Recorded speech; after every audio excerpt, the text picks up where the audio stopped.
President Vanholder. Thank you for your time and for doing this interview. So if you agree, let's start with the questions. Can you describe leadership and contribution of EKHA to policy environment regarding kidney health? Thank you very much, first of all, for the invitation and for giving me the opportunity to explain something on kidney diseases and advocacy. European Kidney Health Alliance is a Brussels-based NGO that defends the case of kidney patients and the nephrological community at the level of the European Union, and from there, top to bottom, also at the national level. So we are essentially creating awareness on kidney disease and also stimulating and propagating innovative research that brings forward better conditions for kidney patients, but without increasing the cost. That is, in general, what we are doing. In what that means that we are talking not only to the European Commission and European policy makers, but also to the European Parliament and to the rotating presidencies of the European Councils. Okay. And tell me, should kidney health be more prioritized on EU policy level, taking into consideration the overall impact on society, health systems, and individuals? Yeah, this is definitely the case. Kidney disease is underestimated, and also people do not take enough care of it. Now, you must know that, first of all, health was not a priority for the European Commission, but they changed their attitude after the COVID pandemic. And now there is much more attention to health, but still, if they now are considering a number of chronic diseases, chronic kidney disease is not in there. And this is, of course, in contradiction with the enormous cost, because of all chronic diseases, it is certainly the most expensive one to society, and also disproportional to the mortality and to the burden of patients, because it is an important cause of death. I'm also definitely sure that the numbers are underestimated, because many deaths from kidney disease are classified as cardiovascular disease.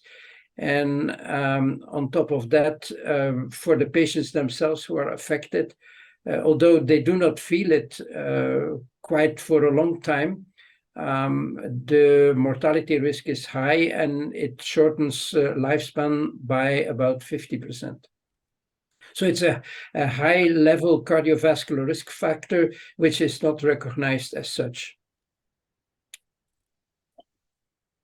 In 2020, the global initiative, the Decade of the Kidney, was launched with the aim of raising awareness about kidney health and timely access to diagnostics and innovation. What would be your suggestion for improving the early detection of chronic kidney disease? First of all, I think that we need to have a better screening approach. Now, this screening is happening in a scattered way, and depending more or less on the awareness and the willingness to screen of doctors, after which not necessarily an appropriate response is following. So we need to have throughout the European Union a harmonized screening program with the appropriate test and in the appropriate population. It would be useful also if once the tests have occurred and point into the potential of chronic kidney disease, that the sheets with the lab results also give an indication of the basic things that need to be taken into account by essentially general practitioners and non-nephrologists who will see these patients the first. And then, of course, there is also a need for dissemination of appropriate recommendations, which again puts a responsibility upon us not to deal about this only with nephrologists, but also with the most concerned specialties, which are certainly cardiology, diabetology, and vascular surgery, next to general practitioners themselves. How can we improve the treatment outcomes with available therapeutic innovations we have?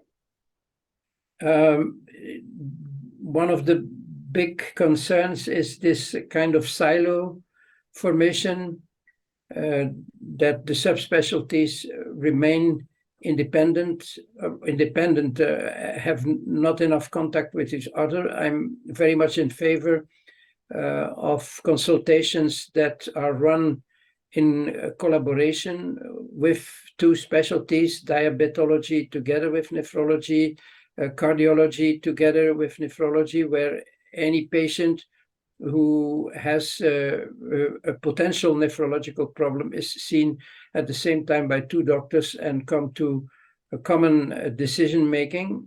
I'm also, in the same sense, very much in favor of collaborative advocacy action, where we go to policymakers, not on our own as nephrologists, but together with the most importantly concerned chronic diseases, because I think it's also, as a message, more convincing if we do not appear in front of policymakers in some sort of scattered order.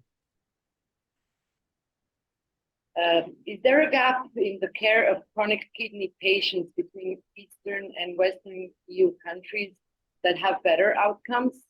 What would you highlight as a challenge that is important to face? There certainly is a gap. But first of all, I want to stress that it's very difficult to discuss Eastern Europe as one single group. There are huge differences among individual countries. But if we take them all together in general, the screening and prevention and also the application of healthy lifestyle is less well followed than in Western Europe, which does not mean that it's ideal in Western Europe either. But there is a tendency for more hypertension, more smoking, more obesity, more unhealthy food intake, and possibly also of environmental pollution in Eastern Europe. But on the other hand, as already said, there are huge differences among countries. There are countries that are doing very well in health policy. For instance, your own country, Croatia, is certainly one of the European leaders in transplantation, which cannot be said of each Eastern European countries. For instance, Latvia is leader or one of the leaders in peritoneal dialysis and home dialysis. Estonia is very strong in telemedicine. So there is no common denominator. And what would be your takeaway message for the kidney health 2020 to 2030 according to EKHA vision? Well, I think that first of all, if we need to go to policymakers, it's best to do it together with other involved specialties, to involve patients, and to give a lot of voice to the patients. The national patient organizations need to become vocal, because policymakers listen more to patients than they listen to doctors.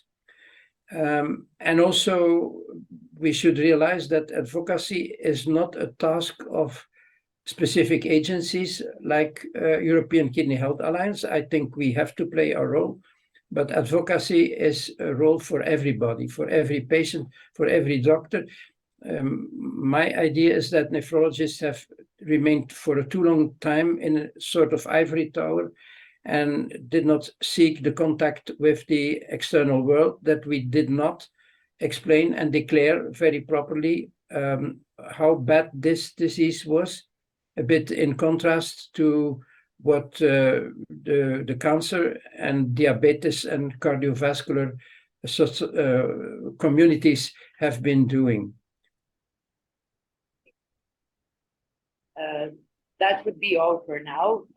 Thank you very much for your time, Professor Vanholder. And Okay, thank you very much. Bye-bye. Thank you. Bye-bye.